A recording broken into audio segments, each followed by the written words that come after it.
At the zoo, a man was provoking a fight when suddenly he slipped and fell into the water. Seizing the opportunity, the crocodile lunged and bit his ankle, dragging him to his death. Staff rushed over, punching and kicking the crocodile, finally rescuing the man. Faced with such a ferocious beast, a little girl nearby wasn't afraid, and even chose a small crocodile at the market. She brought the crocodile home to keep in a fish tank. When her father found out, he was furious, believing crocodiles to be extremely dangerous. So while his daughter wasn't looking, he secretly tossed the little crocodile into the toilet. Just like that, the little crocodile was flushed down the drain. Years passed in the blink of an eye. Not only did the little crocodile survive the harsh environment, it became the overlord of the sewer. Turns out, to make extra cash, the pet shop owner had secretly loaded town dogs into a car and sold them to a biotech company for research. Failed test subjects were dumped in the sewer, but one day he accidentally left a corpse on the steps. To hide his misdeeds, he held his nose, climbed down, and kicked the body down the hatch. That's when he discovered the downstream pipe was clogged with debris. If not cleared, the corpse would surely remain. With no choice, he reached in to unclog it by hand. Suddenly a chill ran down his spine. Soon after, a severed leg washed downstream. Police launched an investigation a year after the report.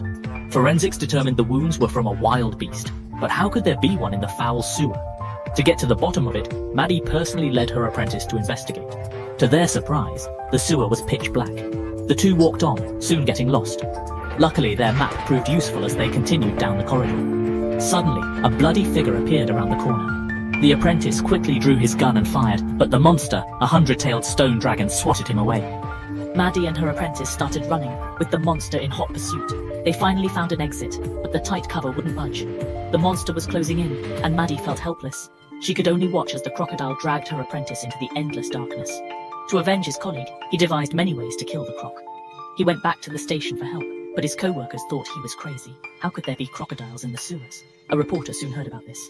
Eager for a scoop, he rushed to the sewer without hesitation and started taking photos frantically. The noise woke the sleeping crocodile, which slowly approached like a ghost. In seconds, the reporter became its meal. Before dying, he managed to press the shutter, capturing a photo of the monster. It was clearly the large apprentice that ate the crocodile. The photo was quickly made public and repeatedly shown on TV. To eliminate the threat, police deployed numerous guards. They entered the sewer from manholes, making noise to drive the creature out. Outside, heavy troops were stationed with all their weapons ready, aiming at the exit, hoping to trap the crocodile as it emerged. But after hours of effort, they saw no sign of it. Everyone thought it was all a hoax. Meanwhile, children were playing on the street when the ground began to shake violently. Terrified and confused, they froze. Suddenly, a huge creature burst through the ground. Upon closer look, it was a massive, muscular crocodile. Everyone fled in panic.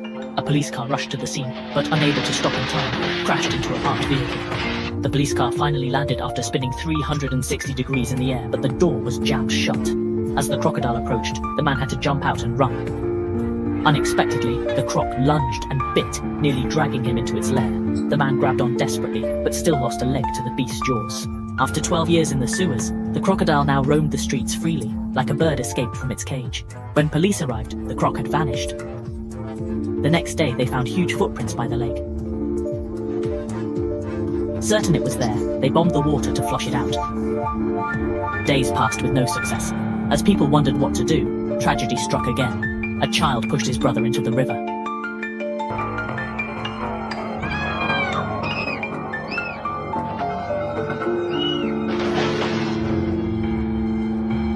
The guilty child, terrified, ran home. His father, enraged by his son's death, gathered friends for revenge. Hearing of a croc sighting, he grabbed a shotgun and searched the streets. Suddenly he heard a noise, turned, and saw cats.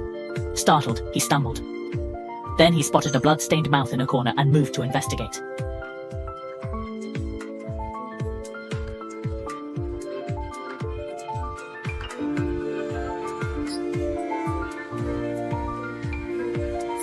He could only flee. In 2 days, dozens died. The chief, furious, expanded the search. They soon found the croc's trail. Everyone fired wildly, but bullets barely scratched it. Then an officer made a crucial move.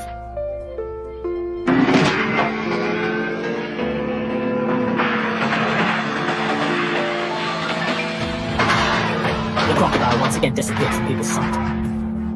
The next day, at a family gathering, the long-missing crocodile suddenly reappeared, creating instant chaos at the venue. The crocodile then began rampaging through the crowd, flinging people dozens of meters away with ease. In order to survive, The CEO of the bio company locked the mayor outside the car and watched as the mayor was devoured by the crocodile, his heart remaining untouched. The crocodile then started attacking the car, snapping down furiously and transforming the car into a pile of scrap metal in an instant. When Maddie arrived, the crocodile had already returned to the dense thicket and then activated the time bomb. The crocodile quickly squealed and flung the bomb away. It quickly got up and started to climb up, but just then, a car stopped on top of the manhole cover. Time seemed to pass minute by minute, but the old lady in the car remained leisurely. Fortunately, a woman arrived just in time and drove the car away from the manhole cover with 10 seconds to spare, finally allowing Maddie to climb out. A violent explosion followed and the giant crocodile was finally eliminated. The movie ended on this note. Even though this film was made in the 80s, its special effects are still outdated today.